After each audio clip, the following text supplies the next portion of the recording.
Bonjour mesdames, messieurs, merci de nous regarder sur votre petit écran à la maison. Vous êtes en direct sur la toile, sur télévision régionale, la web TV qui monte. Nous sommes toujours à Koulamoutou, bon début de semaine. Il était 10 h ce matin lorsque le cabinet du gouverneur de la province de Logoué-Lolo nous a été ouvert, d'ailleurs reçu par la secrétaire particulière, et quelques minutes après, le gouverneur nous a reçu bien évidemment la délégation conduite par Rodrigue Maïssa Nkoma, le président du comité d'organisation de la caravane sur la paix. Ici, ça a été représenté par Francis Edgar Simamba, le vice-président d'ailleurs, qui a échangé de fond en comble avec le gouverneur de la province de Logoué-Lolo. Pour l'essentiel de cet entretien, c'était sur les valeurs de paix et surtout de la sensibilisation qui aura lieu demain, ici au lycée d'État Jean-Stanislas Migolet.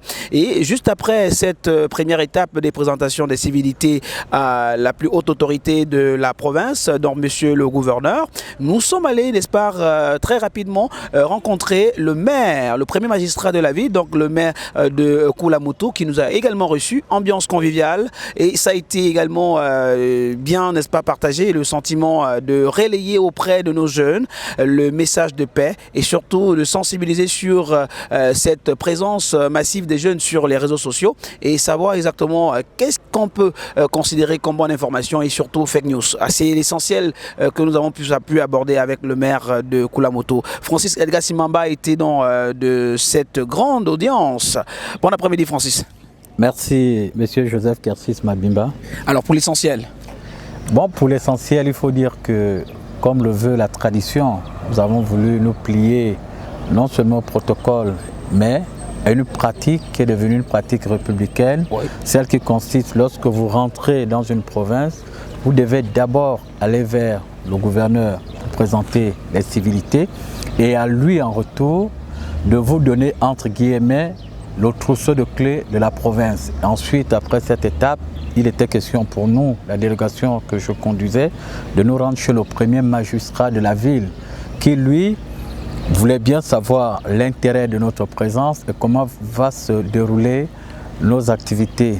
Lui également, symboliquement, il nous a grandement ouvert les portes de la ville de Koulamoutou. C'était un sentiment de satisfaction, je le dis avec beaucoup d'humilité et de responsabilité.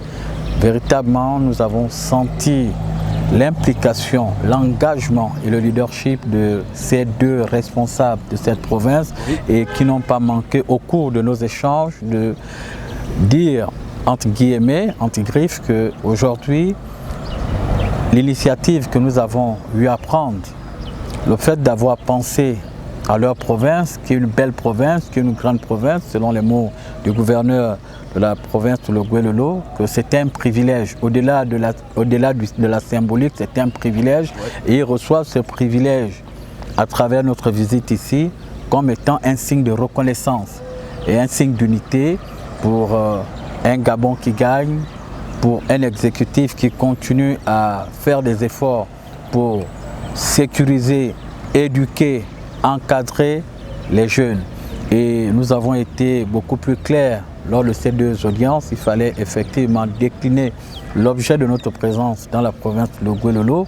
Nous avons commencé par faire un petit feedback parce qu'il faut dire que la province de Logoué-Lolo constitue théoriquement la troisième étape du congrès politique de la jeunesse. Parce qu'il y a eu l'étape de l'Estuaire l'année dernière.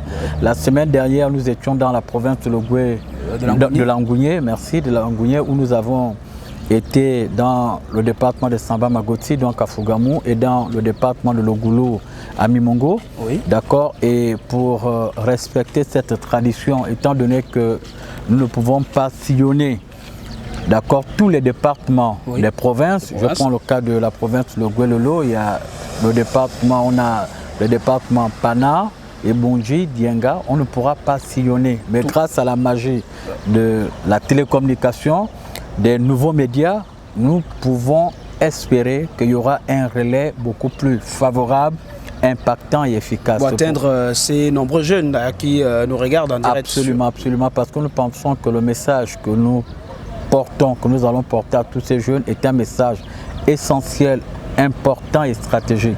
Aujourd'hui, vous devez savoir qu'il y a un nouveau phénomène qui est en train de prendre de l'ampleur, c'est le phénomène de la violence scolaire ou de la violence en milieu scolaire.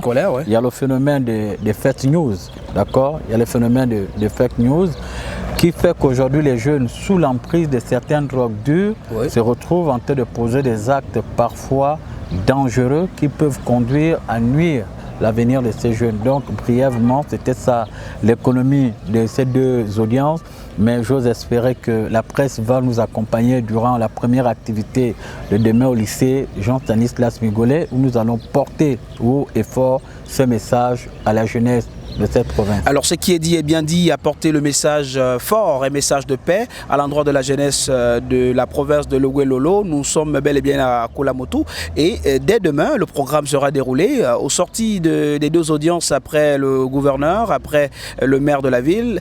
Un message est lancé par ces autorités-là, l'appel à la responsabilité collective, et nous pensons que beaucoup de jeunes vont comprendre ce message. Ce sera relayé par cette forte équipe d'ailleurs conduite, je dirais, par Rodrigue Maïssan Koma, directeur de publication du magazine Émergence et président du comité d'organisation, et ceci sous le parrainage de l'honorable Alain Simplice Bonguerès, qui est sensible en ce qui concerne la paix. Merci. Sur Télévision Régionale. Joseph Curtis Mabimba, Convergence Afrique.